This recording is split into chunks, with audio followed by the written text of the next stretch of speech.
রাতে করে মিটিং হলে কেমন কা এই তো দিন কাটলি দিন খান কা রাতে মণ্ডপটা কে দিয়া কা ই মঙ্গলবার বাদ আইসে মঙ্গলবার ইয়া মাই পূজা হ্যাঁ আর বুধবার মেলা তাই গাঁ গাঁলে সবে তো রাজি হয় না সবে রাজি তেতখান রেখে সবে হানি জড়িত হানি রাবে সবে একে আর হাম তো মিটিং আর নি পার হন যাই হোক তুমি গল্প করা था তার মধ্যে ফাঁকে আম ভিডিও কে ললো দেখা তাহলে কে দিয়া দিন তারিখ ধার নাই মণ্ডপ পূজাকের ই মঙ্গলবার বাদ ই মঙ্গলবার বাদ হ্যাঁ শনিবারে ঘট বেশি শনিবারে এটা বাদ দেখি উগা হইছে শনিবার আওয়াতে সে শনিবারে ঘট বেশি ঘট বেশি শনিবার রোববার সোমবার মঙ্গলবার মঙ্গলবার মাই পূজা আর বুধবার মেলা হ্যাঁ এই ও খেলাধুলা করে অনুষ্ঠান বাইরে সে আনবা না গাঁকে না গাঁওয়ের হ্যাঁ যে খেলাধুলা লোক হ্যাঁ হ্যাঁ তারপর হানি একটা খেলাকার যাই খোঁজাতি তো আর সময় নি পান কাম মাটকাডাঙ্গা যাবা খেয়ে কাহা থা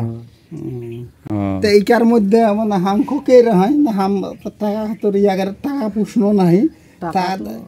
খেলাধুলা করে উদ্বোধন দিতে তারপর হামকে যায় জেলা ইয়া জালমা ছুড়ি মানে কাহা হ্যাঁ তো জাল নি হে পাটা শুন গাঁওকের অনুষ্ঠান কেমন করে পার করবে সেটা হানি দর্শক তুমি শুনলে বালা এতে গাঁওয়ের স্থানীয় লোক হিকাই তো ইমানকের মুখটা শুনলা তুমি যে কি দিয়া মাই পূজা কি দিয়া মণ্ডপ পূজা মেলা তা সারাওয়াতে ঘট বেশি তার 2 দিন পরেই মঙ্গলবারে মাই পূজা আর বুধবারে মেলা গ্রামকের নাম কা জানে চোরাসামড়া থানা নিয়ামতপুর হ্যালো দর্শক নিয়ামতপুর চৌরাসামড়া আপনারা যদি অবশ্যই যদি আসেন এই আমাদের চৌরাসামড়ায় কালী মণ্ডপ পূজায় তো অবশ্যই সামনে যে শনিবারে বাদ দিয়ে তারপরের যে শনিবারে ওই শনিবারে ঘট বসবে 2 দিন পরেই আপনার মঙ্গলবারে মাই পূজা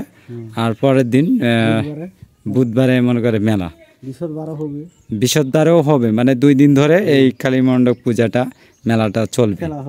হ্যাঁ তো ধন্যবাদ কাকা আচ্ছা ঠিক আছে